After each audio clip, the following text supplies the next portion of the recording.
আজকে গৃহকর্ত্রী বাগান থেকে কঞ্চি কেটে এনে হাসিটার মাথায় আঘাত দিয়ে বলছে তার সন্নিধানে, যা দূর হয়ে যা, তোকে আমি আজ জীবনে খেতে দেব না। হাসিটা মনের কষ্ট মনে নিয়ে পুকুর পাড়ে গিয়ে কিছু বেলা মাটি আঁকড়ে ধরে তা দিচ্ছে,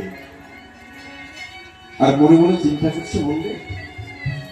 আমি তো আর ডিম দিতে পারবো না, যদি এই বেলা মাটি থেকে একটা বাচ্চা তৈরি করতে পারি। অন্তরেতে আসে ভাবো, এই বাচ্চাটা নিয়ে আমার গৃহকর্ত্রীর কাছে দেব, আমি ডাক দিয়ে বলবো, আমি তো আর ডিম দিতে পারছি না, এ যখন বড় হবে এ তোমাকে ডিম দেবে। হাসিটা খায় না, ঘুমায় না। 15-20 দিন পরে দেখা গেল ওই হাসিটা পুকুর পাড়ে মারা গেল। ওই হাসিটা জানে না সারা জনম ধরে পেয়ালা মাটি আটকে ধরে তা দিলে জীবনে কোনোদিন ওই পেয়ালা মাটি থেকে বাচ্চা তৈরি হচ্ছে। আমাদের জীবনটাও হচ্ছে তাই, সংসারটাকে যত ভালোবেসে আপন করে পেতে চাই, আপন করে নিতে চাই, পরিবর্তন না, এই জগতে কেউ আমাদের আপন জোনা নেই। যেদিন এই দেহঘর থেকে মানুষটা চলে যাবে, এই দেহঘরের পাখি যখন চলে যাবে, সেদিন আপনাকে আমাকে মরা বলে আস্থা কুড়ি করে ফেলে দেবে। তাহলে সারাটা জীবন ধরে আপনি যা করেছেন, আমরা যা কিছু করেছি, এর কোনোটাই আমরা সঠিক কর্ম করতে পারি নাই। যেটা আমাদের করা প্রয়োজন ছিল সেটা আমরা জীবনে করি নাই, যেটা করা প্রয়োজন নাই সেটাই জনম ভরে করে গেলাম। তাই এখনো সময় আছে, এই দেহঘরের খবরটা জানতে হবে, এই অসীম মানুষ অসীম পাখির খবরটা জানতে হবে। যদি অসীম পাখিকে চিনতে পারি, জানতে পারি, যদি ধরার মতো তাকে ধরতে পারি বসুধায়, তাহলে অন্তিম কালে হয়তোবা এবার থেকে আমরা সুন্দরভাবে পার হয়ে যেতে পারবো। সেইখানে বড় কথা গাইলেন, আর 14 কুয়া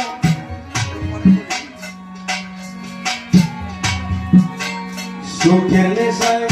রয়েছি জীবন, দুঃখে তোর মোহ ঘুম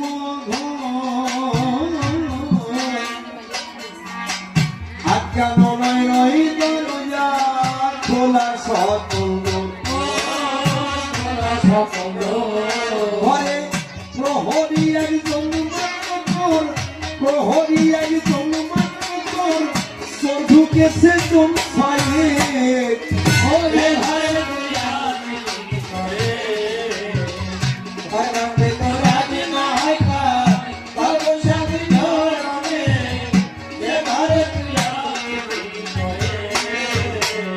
বাবারি,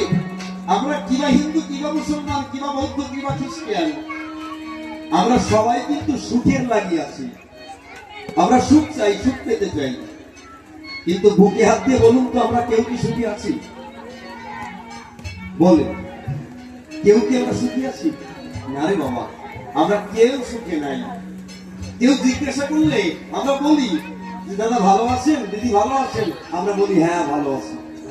ওটা কথার কথা বলি, কিন্তু আমরা প্রকৃত পক্ষে কেউ সুখে নাই। আমরা সুখ পেতে চাই কিন্তু পাই না। তাই সুখের নেশায় আমরা আছি, কিন্তু সেই সুখটা আমরা পেতে চাই, আমরা সুখটা পাই না। এই জন্য পদকর্তা বলছেন যে সুখের নেশায় রয়েছে বিভোর, দু চোখে তোর মোহ ঘুম ঘোর, আটকানো নয় নয় দরজা খোলা সকল দোর। আমার দেহের ভিতরে 9টা দরজা আছে, দ্বার, এই সমস্ত দ্বারগুলো খোলা হয়ে গেছে। তাই এখানে পদকর্তা গাইলেন, সুখের নেশায় রয়েছি জীবন, দু চোখে মোহ ঘুম আটকানো নয় নয় দরজা খোলা সকল ঘরে প্রহরী একজন মাত্র তোর, প্রহরী একজন মাত্র তোর চোর ঢুকেছে কোন স্থানে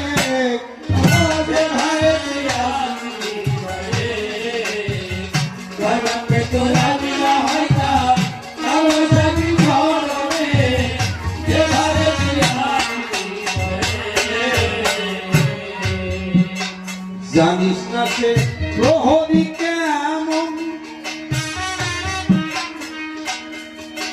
নিরত সে যোগায় পরের মন ঘরের লোক ভোগায় মারে স্বভাব তার এমন তারে কেমন করে করবি শাসন কেমন করে করবি শাসন হারাইয়াছিস জ্ঞান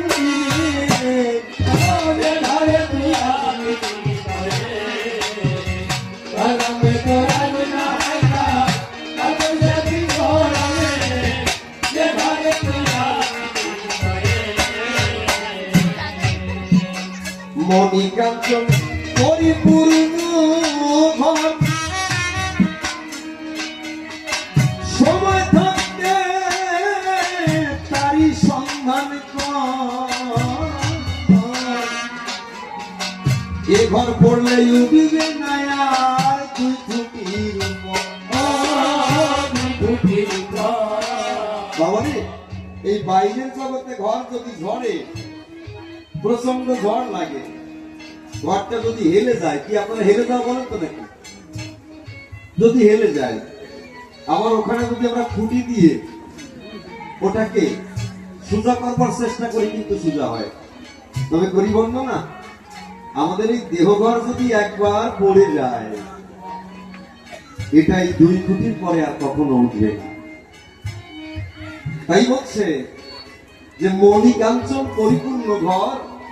সময় থাকতে তারই সন্ধান কর এ ঘর পড়লে উঠবে না আর দুই খুঁটির উপর আমার এই দেহের ভিতরে সব আছে আমার এই দেহের ভিতরে সব আছে বিজয় সরকার তার গানের ভিতরে বললেন মন বিল্লালের আজান শুনে দিল কাবাতে নামাজ পড়ো বাইরে মসজিদে নামাজ পড়তে গেলে শয়তান যদি ধরে ফেলে নামাজটা কাজা হতে পারে কিন্তু মন বিল্লালের আজান শুনে দিল কাবাতে যদি কেউ নামাজ পড়ে করি বন্ধু না ওই নামাজটা কখনো কাজা হতে পারে না ঠিক তদ্রূপ হিন্দু শাস্ত্রে ডাক দিয়ে হচ্ছে তাই আমার এই দেহটা মণিকাঞ্চনে পরিপূর্ণ রয় যত দেব দেবতা বলেন সব দেবতার অধিষ্ঠান কিন্তু আমার দেহের ভিতরে তাই এখানে অনুকূল চন্দ্র বলছে দেহটাকে মন্দির জ্ঞানে পূজা করি করি বর্ণনা এই দেহটাকে মন্দির ভেবে সযত্নে পূজা দিতে হচ্ছে যত্ন করতে হচ্ছে দেহটাকে যত্ন করতে হবে আমার এই দেহের ভিতরে কৃষ্ণ আছে আমার এই দেহের ভিতরে গৌর আছে আমার এই দেহের ভিতরে মা কালী আছে যদি কেউ খুঁজে পায় পরিবর্ণনা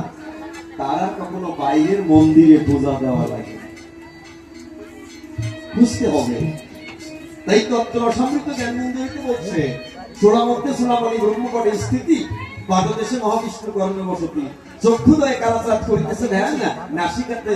নিস্তানন্দ মধু করে পান কর্ণেতে চৈতন্য গোসাই হইয়া সাবধান মুখেতে ভক্তরা কুমসি 32 যুগান জিহ্বাতে নারদমুনি বাদন চন্দল জিহ্বানিসে বসুমতী গায়ে গঙ্গা জল আলাদিব্বায় সরস্বতী বাবতী শ্রীরাম কণ্ঠেতে শ্রীকানাই বাহুতে বদরাম হস্তদয়ে শ্রী গোবিন্দ দানধিপতি সপ্তদিকে জগন্নাথ কর্ণ বসতি নাভিমূলে ব্রহ্মাদেব করিতেছে লীলা লিঙ্গে মহাদেব লইয়ে চন্দ্রকলা গুপ্তদানে বসিয়াছে নারীয় গোপাল কামিনীর সঙ্গে কোন বড়ই রসালা হাঁটুতে শক্তি স্থিতি বসুমতে পায় 18 লোকাম তত্ত্ব শূন্য সমুদয় এই সব তত্ত্ব কথা যেই জন্য জানি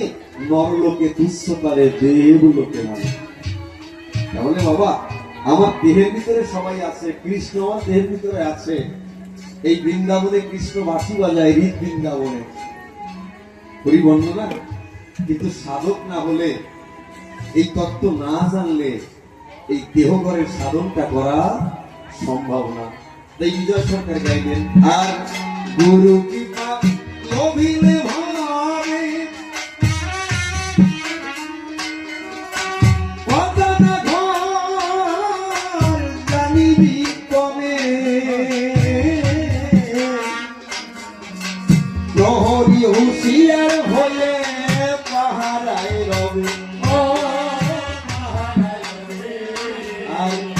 গুরু কৃপা লভিলে ভাবে কোদানে ঘর জানিবি তবে প্রহরী হুঁশিয়ার হলে পাহারায় রবে পাগল বিজয় বলে সেই দিন হবে বিজয় বলে সেই দিন হবে আত্মকর্মের অভিষেক